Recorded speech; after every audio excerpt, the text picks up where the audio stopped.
Sand, sun, sea, and sex. The four S's that once captured the many minds of people seeking to escape their everyday lives and get away.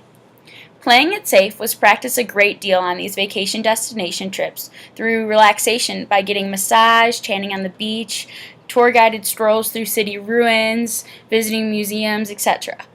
Not many were chasing after adventure. In fact, it wasn't until the mid-1980s when people started to seek this natural thrill. Ecotourism, also known as experiential tourism, can most commonly be defined as responsible travel to natural areas that conserves the environment and improves the well-being of local people, according to ecotourism.org. Their main focus is to bring attention and economic boost to the third world or underdeveloped nations that need our help. Deborah McLaurin, the founder of Indigenous Rights International, says, "Many travelers now prefer encounters with nature, heritage, culture. Many also want the sense of adventure and discovery. People no longer are attracted to the beach and the relaxation theme. They seek thrill, and they won't stop till they get it." After watching Gorillas Find Refugees in Uganda, a short video clip on National Geographic that addresses the advantages Uganda is making through ecotourism, both economically and conserving one of the rarest gorillas on this planet. Before the 1990s, Uganda was the poorest and most underdeveloped country, although it was very rich in resources. They are also the home of two mountain gorillas, also known as the silverbacks, which were going extinct by then because locals were burning the forests of which they reside down. And also they were mass murdering them by cutting off their hands, feet, and faces to try to sell them to get extra money. Because of the rise of ecotourism in the 1990s and the attraction to these gorillas, though, the advancements of Uganda's economics and wildlife preserves increased. This helped the park conservationists to get locals involved and to help protect their gorillas in the forests. Soon, the community's motto changed, and now they expressed benefits for the locals, respect the animals. There's high attraction to gorilla sighting or gorilla tracking, but it costs $165 per person per day.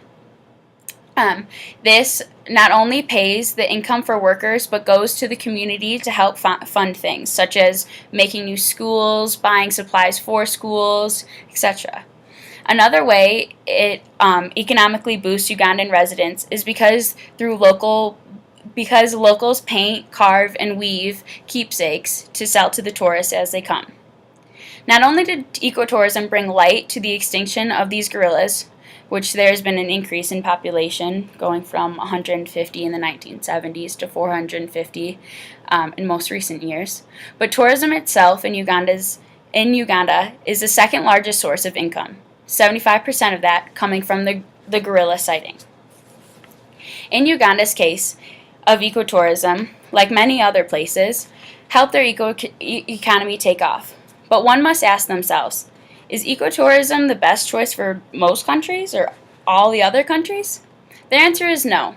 Around the world, this isn't the best answer, and in some cases, it has done the exact opposite as Uganda. With tourism being the fastest growing industry in the world, according to Cox, adventure is in high demand. Impossibly remote places man would never imagine of touching before have become home of thousands of visitors each year. There are many cases that show negative effect of ecotourism. I'll touch on two of these accounts.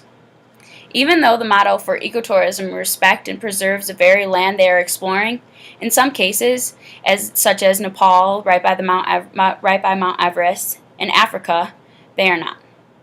Nepal is a key example of how ecotourism could go drastically wrong. What was once impossible to hike, filled with vast forests, sits as an eroding desert, according to Cox.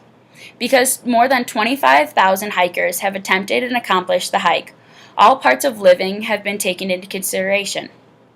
Where does the heat come from? How can you survive the cold nights without it? The answer is wood. Not only did they use this to keep themselves warm, but they also used unexpected wood or excess wood to build temporary tea houses, such as like homes. They also used the firewood to heat their water. On average, and I quote, a trekker consumes 5 times more wood per day than a Sherpa family, says Gian Piorto, a field manager at an Italian environmental research station. Decreases in species richness happens often from ecotourism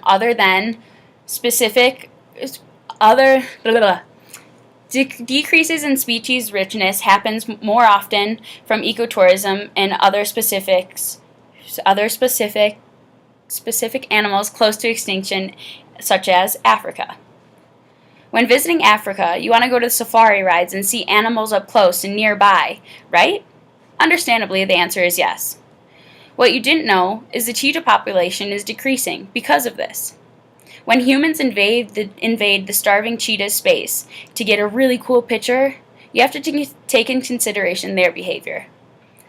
They aren't used to humans being around, so they get scared off, even if they just killed a dinner and it was right in front of the humans. In return, this leaves them starving, looking for more food, which in turn doesn't allow them to get food because they don't have the energy to kill another animal. Likewise, if they're with their young, it does the same thing, but starvation increases. Like the babies, baby cheetahs, they starve a lot faster and they also die a lot quicker too. With ecotourism growing 3 times as fast as regular tourism, which is considered by many one of the world's largest industries, one cannot fully prove if it's good or bad for developing countries. With all this information presented to you, what do you think?